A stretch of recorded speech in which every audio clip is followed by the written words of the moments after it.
Hello everyone, हमारा history में next chapter शैव तथा भागवत धर्म, ठीक है। और आ जाइए। तो वैष्णव धर्म से संबंधित जो प्रमुख मंदिर हैं, दो बातें पता चल गई। पहला तो जो भी मंदिर के नाम हम अभी पढ़ने जा रहे हैं वो है वैष्णव धर्म से संबंधित, ठीक है। और जगह का नाम देख लेते हैं, मंदिर का नाम देख लेते हैं। तो जगन्नाथ कहाँ है? उड़ीसा में है। बहुत फेमस मंदिर है, बहुत रथ यात्रा इसकी बहुत फेमस है, ठीक है। आई होप आपको पहले से पता हो। दशावतार देवगढ़ उत्तर प्रदेश में है, ठीक। विष्णु मंदिर तिगवा, एक विष्णु भगवान जी का तिगवा का मंदिर है मध्य प्रदेश में। उन्हीं का एक और मंदिर है एरण में भी है। और द्वारकाधीश मंदिर कहाँ है? मथुरा में है। और द्वारकाधीश एक और मंदिर है, वो भी गुजरात में, ठीक है। तो द्वारकाधीश वाले दो मंदिर हैं, एक मथुरा में है और दूसरा द्वारका गुजरात में है। आ जाइए नेक्स्ट, एक ये देख लीजिए शैव धर्म से संबंधित प्रमुख मंदिर। अब शिव जी वाले मंदिर देख लीजिए। तो राजराजेश्वर मंदिर तंजौर में है, ठीक है। शिव, मैं इसलिए आराम से बता दे रही हूँ और मुझे ऐसा मतलब मैं सोच मान के चल रही हूँ कि आपको याद होगा, क्योंकि इतिहास वाले पोर्शन में ये बहुत इम्पोर्टेंट हो जाता है, सारे मंदिर और ये जितनी भी धार्मिक चीज़ें हैं, ठीक है, हिस्टोरिकल चीज़ें जितनी भी हैं। तो राजराजेश्वर मंदिर तंजौर तमिलनाडु, शिव भूमरा मध्य प्रदेश, नटराज चिदम्बरम तमिलनाडु, विरूपाक्ष हम्पी और कर्नाटक में, और विश्वनाथ मंदिर वाराणसी उत्तर प्रदेश।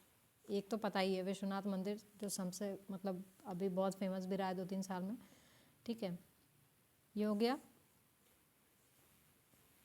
एक ये देख लीजिए शाक्त धर्म से संबंधित, ठीक है। वैष्णो देवी का मंदिर सबको पता है, जम्मू कश्मीर में है। विंध्यवासिनी देवी का मंदिर विंध्याचल में है। 64 योगिनी का मंदिर भेड़ाघाट मध्य प्रदेश में है। पार्वती मंदिर नचना कुठार मध्य प्रदेश में है। कामाख्या देवी का मंदिर बहुत फेमस है, बहुत ही फेमस है, मतलब ये सारे बहुत फेमस है, मैं क्या बोलूँ, ऑलरेडी बहुत फेमस है ये सारे। कामाख्या देवी का मंदिर जो है वो असम में है। और दक्षिणेश्वर काली मंदिर कोलकाता में है, बहुत फेमस है, ठीक है। क्वेश्चन नंबर फर्स्ट आ जाइए। प्राचीन भारत के शिवोत्पत्ति विषयक धारणाओं के अनुसार 4 युगों के चक्र का क्रम, ओके, ये बताना है कि युग कौन कौन सा, पहला कौन सा, दूसरा कौन सा। तो हमारा सबसे पहले आया था कृत, त्रेता, द्वापर, कली, ठीक है। कृत, त्रेता, द्वापर, कली। कली अभी वाला, ठीक है।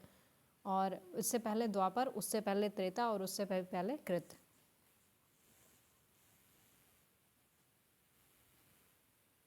कृत को सतयुग बोलते हैं, फिर त्रेता, द्वापर, कलयुग। हो गया क्वेश्चन नंबर सेकंड। निम्नलिखित में से कौन सा प्राचीन भारत में शैव संप्रदाय था?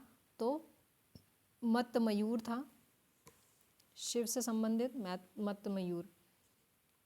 क्वेश्चन नंबर थर्ड, अर्धनारीश्वर मंदिर मूर्ति में आधा शिव आधा पार्वती प्रतीक हैं, तो यह है देव और उसकी शक्ति का योग।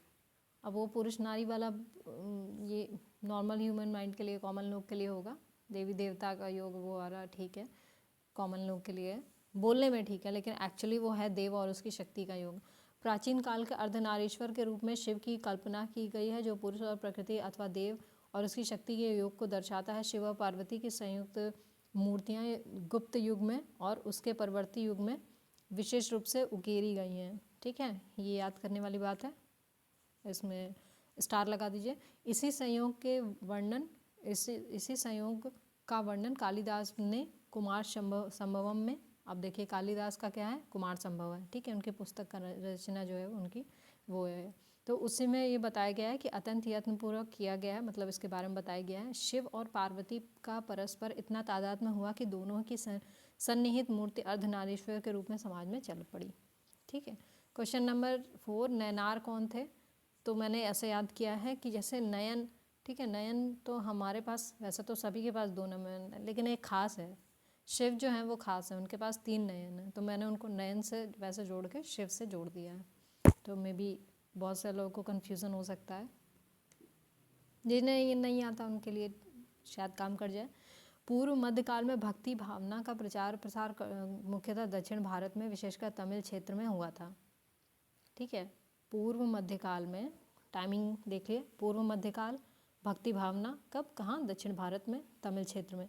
तमिल भाषी क्षेत्र में भक्ति भावना को लोकप्रिय बनाने में दो संप्रदायों की महत्वपूर्ण भूमिका थी। भगवान विष्णु की उपासना करने वाले विष्णु भक्त अलवार कहलाए और शिव की उपासना करने वाले शिव भक्त नयनार कहलाए। इन्होंने ईश्वर के प्रति व्यक्तिगत प्रेम और समर्पण से मोक्ष प्राप्ति का मार्ग बनाया और जातीय प्रथा और एवं इसकी कठोरता का विरोध किया। क्वेश्चन नंबर 5, नयनार कौन थे? ठीक है, नयन एक एक्स्ट्रा है किनके पास, शिव के पास, तो उन्हें जोड़ दीजिए। क्वेश्चन नंबर 6, कौन अलवार संत नहीं था?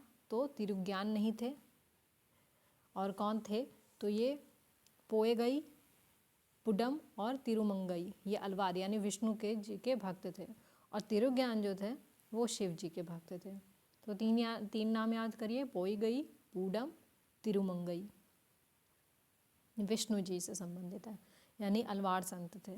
क्वेश्चन नंबर 7, भागवत संप्रदाय के विकास में किसका देन अत्यधिक था? तो ये था गुप्तों का। ठीक है, भागवत यानी वैष्णव धर्म का चरमोत्कर्ष गुप्त राजाओं के शासनकाल में हुआ। गुप्त नरेश वैष्णव मतानुयायी थे तथा उन्होंने इसे अपना राजधर्म बनाया। अधिकांश गुप्त परम भागवत की उपाधि धारण करते थे। विष्णु का वाहन गरुण गुप्तों का राज चिन्ह था। आपस में सबको जोड़ दीजिए। ठीक है, गुप्त, गरुण उनका राज चिन्ह, गरुण जो है वो विष्णु जी से संबंधित है, विष्णु जी का वाहन है वो, और परम भागवत की उपाधि ली थी गुप्तों ने, और उन्हीं के टाइम में वैष्णव धर्म अपने चरमोत्कर्ष पे था। क्वेश्चन नंबर 8, भागवत धर्म के प्रवर्तक थे कृष्ण थे। ठीक है, परंपरानुसार भागवत धर्म के प्रवर्तक वृष्णि शाश्वत वंशी कृष्ण, जिन्हें वासुदेव का पुत्र होने का कारण वासुदेव कृष्ण कहा जाता है, वह मूलतः मथुरा के निवासी थे। छांदोग्य उपनिषद में उन्हें देवकी पुत्र कहा गया तथा घोर अंगिरस का शिष्य बताया गया है। क्वेश्चन नंबर 9, निम्न में से किस ग्रंथ में सर्वप्रथम देवकी के पुत्र कृष्ण का वर्णन मिलता है? तो ये छांदोग्य उपनिषद, अभी हमने देखा इससे पहले। क्वेश्चन नंबर 10, वासुदेव कृष्ण की पूजा सर्वप्रथम किसने प्रारंभ की थी? ठीक है, तो ये भागवत होना चाहिए इसका आंसर। आइए देखते हैं, सॉरी, तो ये भागवत हो गया। ठीक है, वैष्णव धर्म का प्रारंभिक रूप भागवत धर्म के अंतर्गत देवकी पुत्र भगवान वासुदेव कृष्ण के पूजन में दर्शित है, जो संभवतः 6ठी शताब्दी ईसा पूर्व के पहले स्थापित हो चुका था। वासुदेव जो कृष्ण का प्रारंभिक नाम है, पाणिनि की युग में प्रचलित था। उस युग में वासुदेव की उपासना करने वाले को वासुदेवक यानी भागवत वो लोग कहे जाते थे। क्वेश्चन नंबर 11, निम्न में से किस देवता को कला में हल लिए प्रदर्शित किया गया है? तो ये बलराम है। ठीक है, अगर आपने श्री कृष्ण जी का पहले शो आता था, ठीक है, वो डिपेंड करता है आप किस टाइम में पैदा हुए, तो खैर अगर आपने देखा है तो आपको पता होगा कि बलराम जो हैं वो हल हमेशा उस ड्रामे में भी वो हमेशा हल लिए रहते थे मोस्टली टाइम में। क्वेश्चन नंबर 12, भागवत संप्रदाय में भक्ति के रूपों की संख्या है? तो 9 है। भागवत संप्रदाय में मोक्ष प्राप्ति के लिए नवधा भक्ति को मान्यता दी गई है। ठीक है, क्वेश्चन नंबर 13, हेलियोडोरस का बेसनगर अभिलेख किससे संबंधित है? तो ये है केवल वासुदेव से। ठीक है, भागवत धर्म के संबंध में प्रथम उपलब्ध प्रस्तर स्मारक विदिशा यानी बेसनगर का गरुण स्तंभ है। ठीक है, इसमें बताया गया है, इससे पता चलता है कि तक्षशिला के यवन राजदूत हेलियोडोरस ने भागवत धर्म ग्रहण किया था तथा इस स्तंभ की स्थापना करवाकर उसकी पूजा की थी। इस पर उत्कीर्ण लेख में हेलियोडोरस को भागवत या विष्णु वासुदेव को देवस तथा देवताओं का देवता कहा गया है। स्टार लगा लीजिए।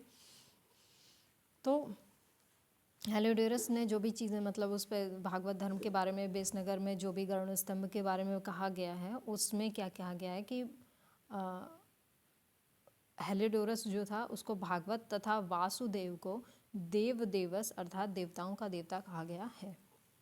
ठीक है, क्वेश्चन नंबर 14, भागवत धर्म से संबंधित प्राचीनतम अभिलेख साक्ष्य पूछा गया है। तो अभी हमने देखा तो ये हेलिडोरस का बेसनगर का अभिलेख था, ऑप्शन बी। सी जो है रिपीटेड है, क्वेश्चन नंबर 16 जो है वो रिपीटेड है, ठीक है। वही पूछा है कि हेलिडोरस कहाँ का निवासी था, तो तक्षशिला का था, अभी हमने देखा। क्वेश्चन नंबर 17 विष्णु के किस अवतार को सागर से पृथ्वी का उद्धार करते हुए अंकित किया गया है जाता है, तो ये था वराह का अवतार जो था उनका। भगवान विष्णु ने दैत्यराज हिरण्याक्ष का वध करने के लिए वराह रूप धारण किया था। नॉर्मल लाइफ के लिए भी जानना चाहिए, ठीक है। तो उनके चंगुल से धरती को छुड़वाया था। पौराणिक चित्रों में वराह भगवान धरती को अपने दांतों के ऊपर संतुलित कर सागर से निकलते हुए दर्शाया गया है। इस अवतार में मानव शरीर का पर वराह का सिर और 4 हाथ हैं, ठीक है। मानव शरीर पर वराह का सिर और 4 हाथ हैं, जो कि भगवान विष्णु की तरह शंख, चक्र, गदा और पद्म लिए हुए दैत्य हिरण्याक्ष से युद्ध करते हुए दिखाया गया है इनको, और अवतार क्रम में यह विष्णु का तीसरा अवतार माना गया है, ठीक। आ जाइए क्वेश्चन नंबर 18।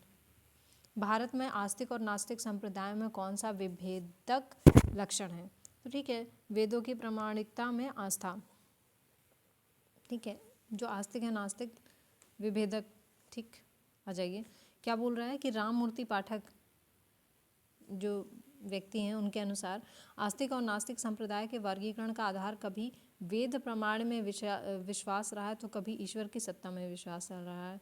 इसके अलावा परलोक की मान्यता भी इस वर्गीकरण का आधार रही है, किंतु वेद प्रमाण में विश्वास ही इस वर्गीकरण का सर्वसम्मत आधार बना है। अर्थात आस्तिक संप्रदाय वे हैं जो वेदों की प्रामाणिकता को मानते हैं, और नास्तिक संप्रदाय वे हैं जो वेदों की प्रामाणिकता को नहीं मानते हैं।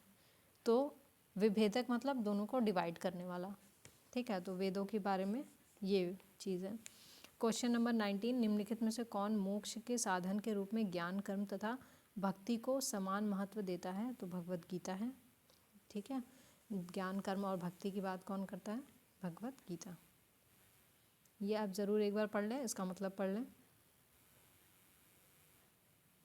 अच्छा, इसमें कुछ चीज़ें दी हुई हैं जो जानना ज़रूरी है। भगवत गीता में ज्ञान, कर्म और भक्ति को समान महत्व दिया गया है। भगवत गीता में भगवान कृष्ण के द्वारा श्लोक वगैरह बताया गया है, ठीक है। और इस श्लोक के माध्यम से कर्म, भक्ति, ज्ञान की महत्ता को प्रतिपादित किया गया है, जबकि अद्वैत वेदांत में, ठीक है, शंकराचार्य ने केवल ब्रह्म को सत्य माना है, ईश्वर को नहीं। ये कभी कभी सेंटेंसेस में पूछ सकता है। वेदांत में केवल भक्ति की प्रधानता है तथा विशिष्टाद्वैत वेदांत में भी केवल भक्ति को महत्व दिया गया है। मीमांसा केवल कर्म का प्रतिपादन करता है। क्वेश्चन नंबर 20 अधोलिखित में से कौन एक गीता की मुख्य शिक्षा है, तो ये है निष्काम कर्मयोग की। गीता का निष्काम कर्मयोग, गीता का कर्मयोग निष्काम कर्मयोग है। निष्काम कर्मयोग का मतलब क्या है कि हम कर्म को सदैव साध्य के रूप में देखें, उसे कभी भी साधन के रूप में ग्रहण ना करें। हम कर्म तो करें, किंतु कर्म, एक सेकेंड, कहा गया है कि हम कर्म तो करें, एक सेकेंड, हम कर्म तो करें किंतु कर्म फल में आसक्ति न रखें। गीता के निष्काम कर्मयोग में ज्ञान, भक्ति एवं कर्म का समन्वय होता है। गीता की मुख्य शिक्षा निष्काम कर्मयोग का आदेश है।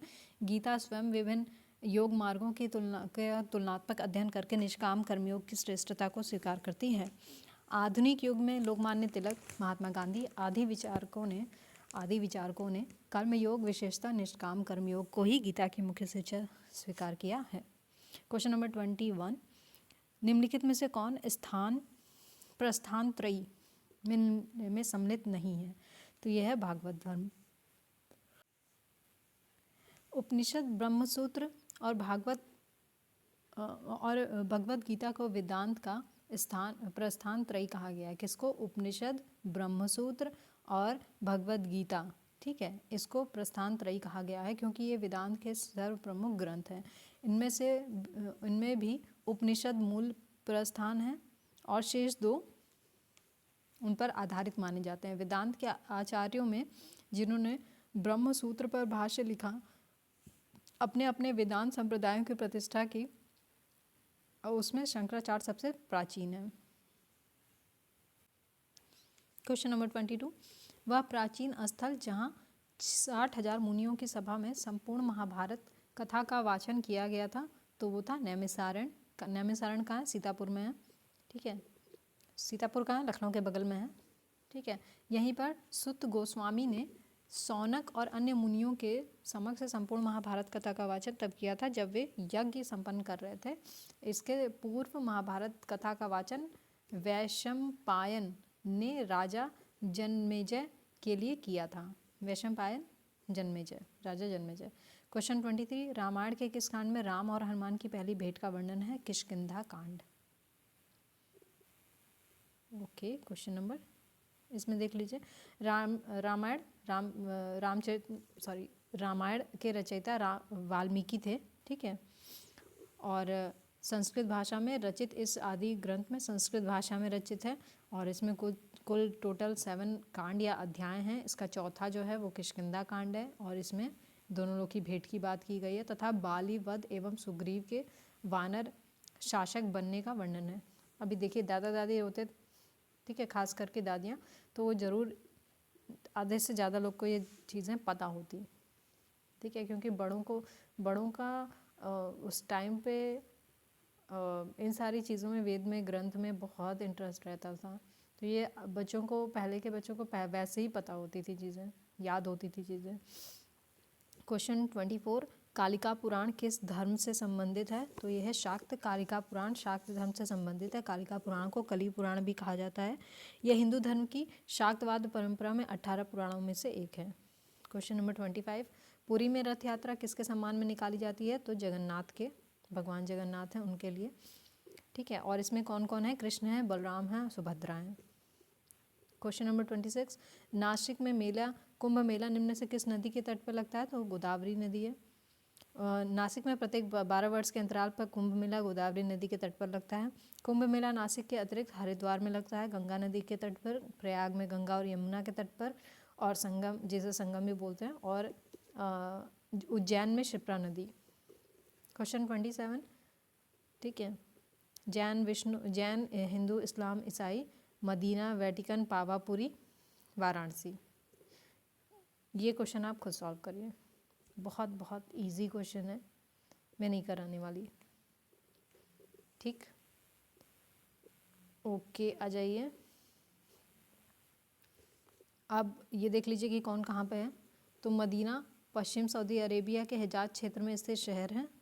ठीक है, यह मक्का के बाद इस्लाम धर्म का दूसरा पवित्रतम शहर है। वेटिकन इटली में स्थित स्थल रुद्र संप्रभु देश है। ठीक है, इसका कुल क्षेत्रफल मात्र 44 हेक्टेयर है, जो विश्व का सबसे छोटा स्वतंत्र देश है। यह रोम के पादरी, जिन्हें पोप भी कहा जाता है, के द्वारा शासित हैं। इसे रोम कैथोलिक चर्च की राजधानी के रूप में भी माना जाता है। पावापुरी बिहार में राजगिरी से 38 किलोमीटर तथा पटना से 90 किलोमीटर की दूरी पर स्थित जैनियों का पवित्रतम स्थल है। जैन धर्म के संस्थापक महावीर की मृत्यु 527 ईसा पूर्व में यहीं पर हुई थी। वाराणसी बनारस गंगा नदी के बाएं तट में स्थित हिंदुओं का पवित्रतम स्थल है। यह प्राचीन काल से ही शिक्षा और संस्कृति का प्रमुख केंद्र रहा है। यहाँ पे हमारा एक चैप्टर कंप्लीट हो गया है। Next chapter next video. Thank you.